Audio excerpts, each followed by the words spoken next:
Mheshimiwa Dr. Tulia Ackson, Spika wa Bunge la Jamhuri ya Muungano wa Tanzania na Rais wa Umoja wa Mabunge Duniani, Mheshimiwa Profesa Khamis Juma, Jaji Mkuu wa Tanzania, nitambue uwepo wa Jaji Mkuu wa Zanzibar, ndugu yetu Khamis Ramadhani Abdallah, waheshimiwa mawaziri na manaibu mawaziri kutoka serikali zote mbili. Kabla ya mawaziri, nitambue uwepo wa Mheshimiwa Ali Mohamed Shein, Rais mstaafu wa Zanzibar na mwenyekiti wa Baraza la Mapinduzi, waheshimiwa mawaziri na manaibu mawaziri, familia ya baba wa taifa Mwalimu Julius Kambarage Nyerere, familia ya hayati mzee wetu Abeid Aman Karume. Nimeona tunaye Mama Fatma yuko hapa pamoja nasi, viongozi wakuu wastaafu wote mlioko nasi, waheshimiwa wabunge, waheshimiwa mliotunukiwa tuzo leo, Katibu Mkuu Kiongozi, Balozi CPA FRV Moses Kusiluka. Nadhani nimevitaja vyema vile vyeo. Nikitambua uwepo pia wa Katibu Mkuu Kiongozi Serikali ya Mapinduzi Zanzibar, wenza wa viongozi wa Chama cha Mapinduzi na viongozi wa vyama vya siasa mliopo nasi hapa leo, makatibu wakuu na manaibu makatibu wakuu, Mheshimiwa Rosemary Senyamule, mkuu wa mkoa wa Dodoma, waheshimiwa mabalozi mnaoziwakilisha nchi zenu hapa Tanzania, waheshimiwa wakuu wa vyombo vya ulinzi na usalama, waheshimiwa viongozi wote mliopo pamoja nasi, waandishi wa kitabu hiki, viongozi wa dini, vyombo vya habari, wageni wote waalikwa, vikundi vya burudani Mrisho Mpoto, kinitambue na niwashukuru Police Band wako nasi, mabibi na mabwana, Jamhuri ya Muungano wa Tanzania. Haya, kwa wale makaka zangu, mama dada zangu na mama, shikamoni. Wale warika yangu, muhali gani, lakini wadogo zangu marhaba. Ndugu zangu, nianze kwa kumshukuru Mwenyezi Mungu tujalie uhai na siha njema na kutukutanisha hapa leo kufanya kazi hii ya uzinduzi wa kitabu cha safari ya Mwalimu Nyerere katika uongozi wake, makuzi yake na uongozi wake katika picha. Vile vile nawapongeze sana wote mliotunukiwa nishani za Muungano kutokana na mchango wenu mkubwa kwa taifa letu. Hongereni sana. Waheshimiwa, jana usiku kupitia vyombo vya habari nilitoa salamu kwa taifa kuhusu maadhimisho ya siku ya Muungano. Pamoja na mambo mengine, nilieleza upekee wa muungano wetu, manufaa na mafanikio mbalimbali ambayo tumeyapata katika nyanja za kijamii, kisiasa, kiuchumi na kidiplomasia. Niligusia pia umuhimu na wajibu wetu sote kudumisha muungano kwa kuandika na kuihifadhi historia ya nchi yetu na muungano wetu, historia ambayo haiwezi kutenganishwa na waasisi wa nchi yetu. Ni kwa msingi huo ninawapongeza sana waandishi wa kitabu hiki cha Mwalimu Julius Kambarage Nyerere Photographic Journey, ambao wametajwa vizuri hapa na Mheshimiwa Palamagamba Kabudi wakati akitoa muhtasari wa safari ya uandishi wa kitabu hiki. Lakini nataka niseme kwamba kikundi hiki, baadhi ya wajumbe, hiki ni kitabu chao cha pili. Kama ilivyosemwa, kitabu cha kwanza walikiwasilisha wakati tunasherehekea au tunaadhimisha miaka 60 ya uhuru wetu Tanzania. Lakini vile vile nimshukuru sana Profesa Mkandala kwa kutupa yaliyomo ndani ya kitabu kwa ufasaha na ufundi mkubwa. Asante sana. Nimpongeze pia Bwana Adarsh Nayar. Hebu asimame tena. Huyu alikuwa mpiga picha binafsi wa Mwalimu, kwa mchango wake katika kuandaa kitabu hiki chenye picha nyingi zilizochaguliwa kwa ustadi mkubwa. Kama alivyoeleza mchambuzi wetu hapa, kitabu hiki kinatoa fursa ya kuwavutia hata wavivu wa kusoma vitabu kujifunza historia ya baba wa taifa na nchi kwa ujumla kwa kupitia njia ya picha. Kwa maana nyingine, kitabu hiki ni zawadi ya kipekee kwa Mwalimu Nyerere, kwani yeye mwenyewe alikuwa ni mpenzi wa kupiga picha. Ndani ya kitabu hiki tutaona namna Mwalimu alivyokuwa akibeba kamera yake shingoni, na alipenda kutumia kamera hiyo kupata kumbukumbu za maisha ya kawaida ya wananchi. Hivyo kitabu hiki pia kimemwenzi Mwalimu kupitia kile alichokipenda kufanya. Pamoja na kueleza historia ya Mwalimu Nyerere, baba wa taifa na rais wa kwanza wa Jamhuri ya Muungano wa Tanzania, kitabu hiki ni sehemu ya historia ya nchi na muungano wenyewe. Kutokana na sababu hizo nilizozieleza, ndio maana siku 6 nilipotakiwa kuandika dibaji ya kitabu hiki, lakini pia maneno ya mwisho ya kitabu hiki, na siku 6 kutoa msukumo ili kiandikwe, kichapishwe na kigawiwe. Nimefurahi sana kwamba imewezekana kukizindua leo, siku yenye mnasaba na maudhui yake ya kitabu hiki, tena sambamba na utoaji wa nishani kwa viongozi waliotumikia vyema muungano wetu. Ndugu wananchi, kitabu hiki kinatumia picha na maelezo ya kina kutuletea simulizi za historia ya Mwalimu Nyerere, kuanzia kwenye milima ya kijiji cha Mwitongo, Butiama, takriban miaka 103 iliyopita. Kinatupitisha katika hatua mbalimbali za safari ya Mwalimu, vikwazo alivyovuka na mafunzo aliyoyapata ambayo yalijenga mwelekeo wa maisha yake kama kiongozi.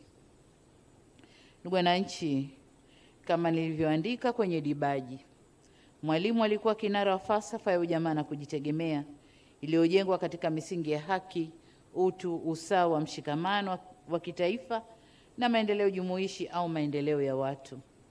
Kwa sehemu kubwa, falsafa hiyo imeendelea kuwa msingi wa uongozi wa nchi yetu tangu enzi hizo hadi sasa. Na kama alivyoeleza Mama Maria Nyerere katika kitabu hiki, Mwalimu aliamini kuwa nguvu ya Tanzania ipo kwenye umoja na mshikamano wa watu wake, na nguvu hiyo aliitumia, au falsafa hiyo aliitumia kuendesha nchi, lakini hata nyumbani. Kwa hiyo kakaangu kina Madaraka na Makongoro wanajua Mwalimu aliwapeleka vipi mchaka. Hakuwa amewalegezea, alitaka wafanye kazi, wazalishe na waendeshe maisha yao. Mwalimu alisimamia kwa uthabiti mkubwa yale aliyoyaamini. Na kitabu hiki kinatukumbusha namna alivyopambana kujenga taifa jumuishi lisilo na ubaguzi wa rangi, dini, ukabila au majimbo. Kutokana na makuzi yake, Mwalimu aliamini na alionyesha kwa vitendo kuwa watu tofauti kutoka sehemu tofauti wanaweza kuishi pamoja na kufanya kazi kwa lengo moja. Lakini tulipopitia maandiko ya mzee wetu Ali Hassan Mwinyi, yeye aliwahi kuandika kwamba Mwalimu alikuwa mwalimu hodari aliyefundisha kwa vitendo. Kwa kusimamia umoja, utu na usawa, Mwalimu alitufunza sote na aliweka misingi inayodumu ya maelewano miongoni mwa Watanzania. Profesa Mkandala alisema kidogo kuhusu walimu na wanawake, lakini nami kwa sababu ni mwanamke niliyokuzwa katika falsafa na maono ya Mwalimu, nimeona pia nigusie Mwalimu na wanawake. Niseme kuwa nimefurahishwa pia kuona kitabu kinaeleza mchango wa wanawake katika safari ya Mwalimu Nyerere. Kuanzia mama yake mzazi, Mama Christina Mgaya Nyang'ombe, ambaye Mwalimu alisema alimfundisha kujituma na kuitumikia jamii yake kwa uadilifu. Tunaona vile vile mchango wa Mama Maria aliyekuwa na Mwalimu katika safari yake kwenye ujenzi wa taifa hili. Pia tunaona mchango wa wanawake walioaminiwa kufanya kazi naye katika nyanja za kisiasa na serikalini. Katika nyanja za kisiasa tunajua vyema Bibi Titi Mohamed na wenziwe walimsaidia vyema Mwalimu kuibuka katika ushindi wa kisiasa. Lakini vile vile Mama Joan Wickens aliyekuwa katibu wake, Mama Tabita Siwale na Mama Julie Manning, wanawake wa kwanza kuwa mawaziri kamili mwaka 1975, pamoja na wanawake wengine walioshika nyadhifa mbalimbali za juu kutokana na sifa na uwezo wao. Mwalimu mwenyewe alieleza katika kitabu cha Uhuru na Wanawake imani yake kuwa historia ya jamii za Afrika, ambayo kwa kiasi kikubwa haijaandikwa, inaonyesha kuwa wanawake wanapopata nafasi ya kutoa mchango wao wanafanya mambo makubwa kwa faida ya jamii zao. Hakika Mwalimu alikuwa na mchango mkubwa katika kuwainua wanawake kwa imani aliyokuwa nayo kwao kutokana na uwezo wao. Kuna kitu kimoja cha kuchekesha kidogo na sikijui undani wake hasa. Nilikuwa na cross check na mzee Mangula naye akaniambia hata hakumbuki.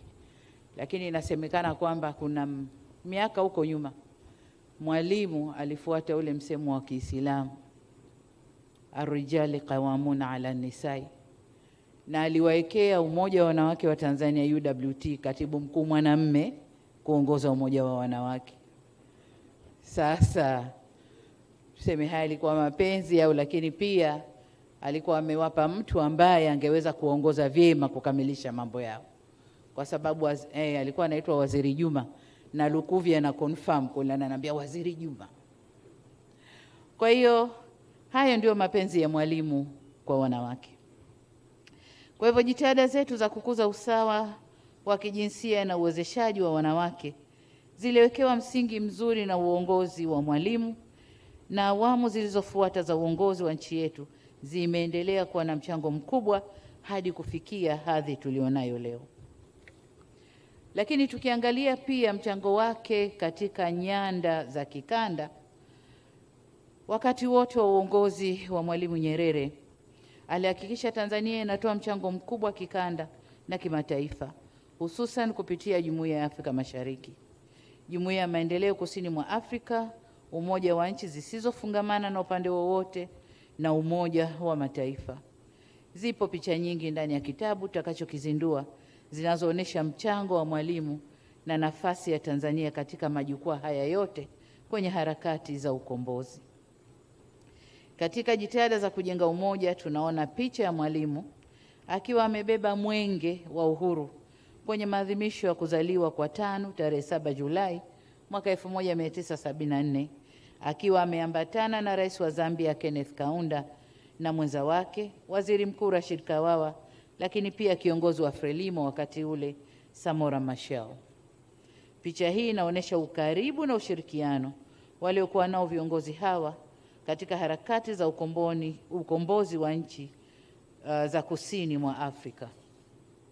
Kitendo cha Samora Machel kukaa kwenye jukwaa na marais takriban mwaka mmoja kabla ya uhuru wa Msumbiji ni uthibitisho wa thamani na uzito wa Tanzania iliyowapa wapigania uhuru na namna walivyochukuliwa kama wawakilishi halali wananchi wa nchi walizokuwa wakiziwakilisha au nchi ambazo zilikuwa chini ya ukoloni, bila kujali watawala wa nchi hizo watasema nini. Kitabu hiki kinachangia kueleza historia muhimu ya ukombozi kusini mwa Afrika. Ndugu zangu, sambamba na hili, kitabu hiki pia kinatupa fursa ya kufahamu zaidi kuhusu mahusiano kati ya Mwalimu na viongozi mbalimbali waliobahatika kufanya kazi naye, hususan katika kujenga mtangamano wa kikanda na kibara. Hao ni pamoja na Mzee Jomo Kenyatta katika kujenga Jumuiya ya Afrika Mashariki, Mfalme Haile Selassie katika kuanzisha Umoja wa Nchi Huru za Afrika, Mzee Kenneth Kaunda na ndugu Samora Machel katika mapambano ya ukombozi kusini mwa Afrika, Dr. Manmohan Singh katika kutafuta utatuzi wa changamoto za maendeleo za nchi zinazoendelea kupitia South Center, na viongozi wengine wengi wa kimataifa. Picha zote hizo ziko ndani ya kitabu. Hakika tunaona kuwa mahusiano haya yalimwezesha Mwalimu kutoa mchango wake na Watanzania kikanda na kimataifa. Tukiangazia mambo machache ambayo tumeendelea kuyaendeleza baada ya Mwalimu kuachia serikali ya Jamhuri ya Muungano wa Tanzania katika awamu tofauti, tumeendelea kumuenzi Mwalimu kwa kutekeleza yale aliyokuwa nayo kama dira yake ya mipango ya maendeleo. Kazi hiyo kubwa na nzuri iliyofanywa na Mwalimu katika ujenzi wa maendeleo ya nchi yetu ni lazima ienziwe na iendelezwe. Serikali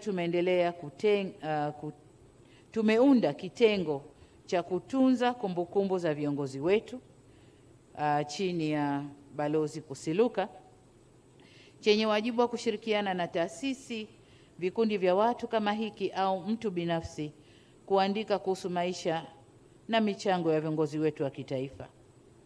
Sasa kitabu hiki kinachoenzi mchango wa Mwalimu katika ujenzi wa taifa letu kwa njia ya picha ni moja kati ya kazi hizo.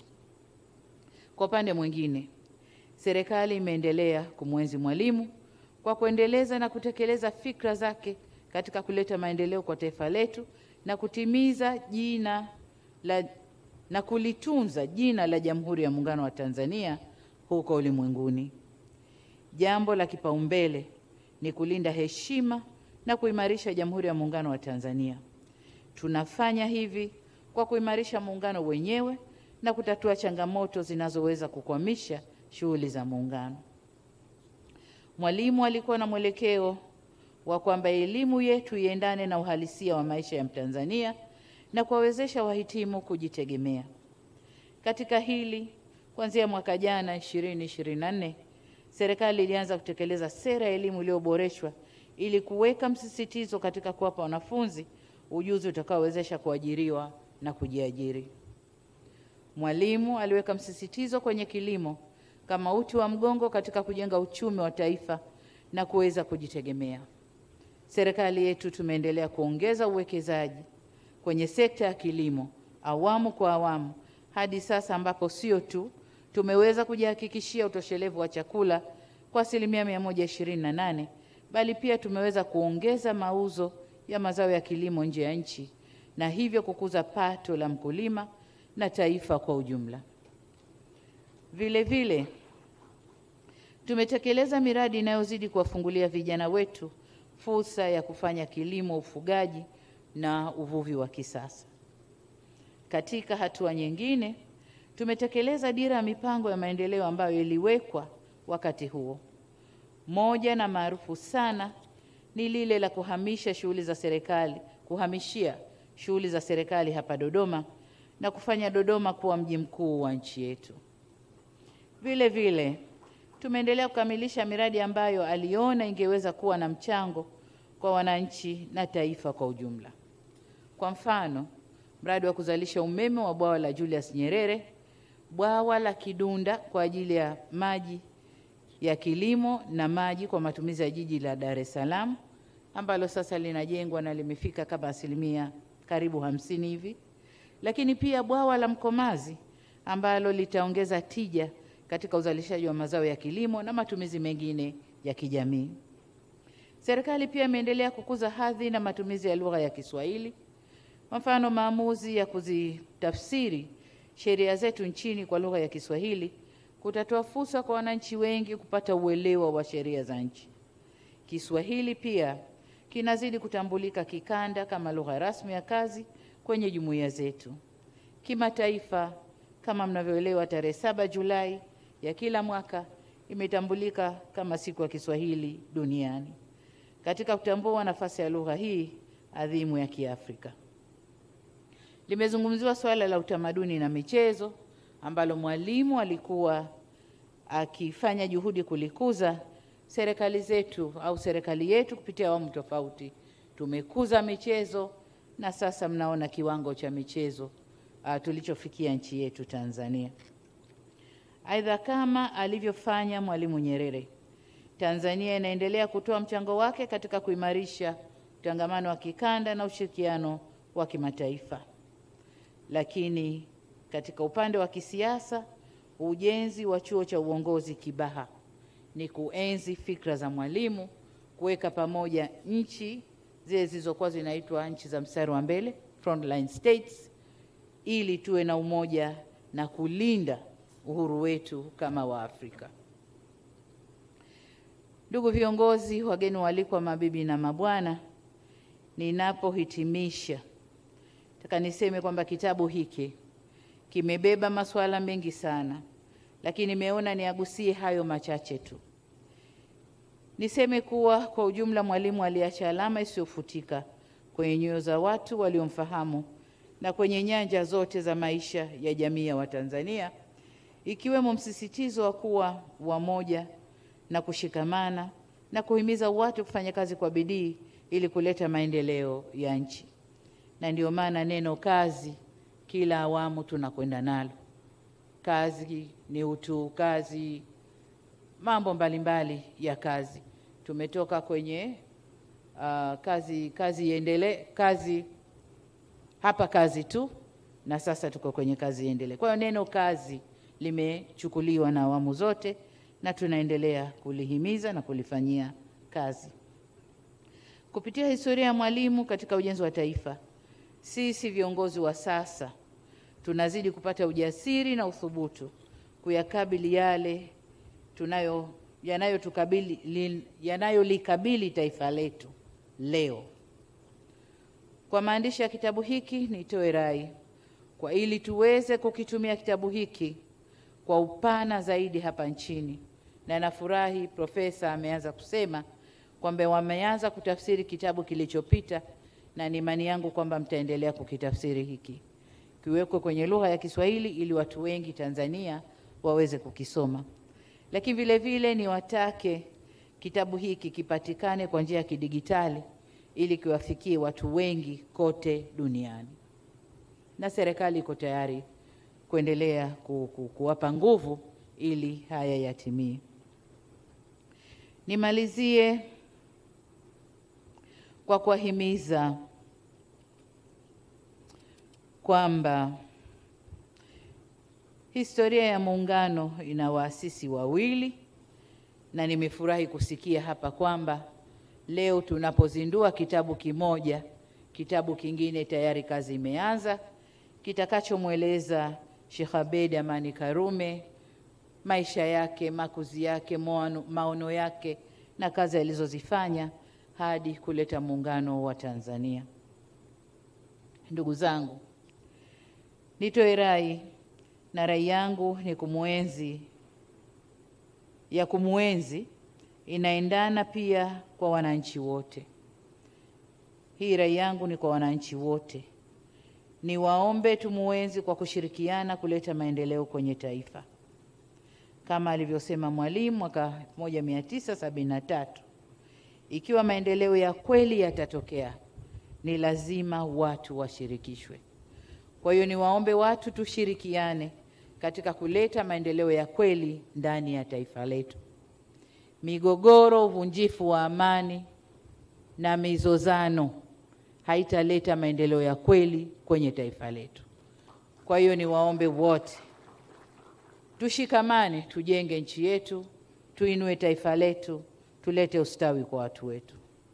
Mwisho kabisa, niseme kuwa tunapoadhimisha Muungano, tunaendelea kuwaombea mapumziko ya milele waasisi wetu, mapumziko mema ya milele waasisi wetu wa Muungano na viongozi wote waliowafuata baada yao, ambao nao wameshafika mbele ya haki. Na baada ya kusema hayo, sasa nipo tayari kwa ajili ya uzinduzi rasmi wa kitabu cha Mwalimu Julius Kambarage Nyerere, Photographic Journey. Mungu ibariki Afrika, Mungu aibariki Tanzania yetu.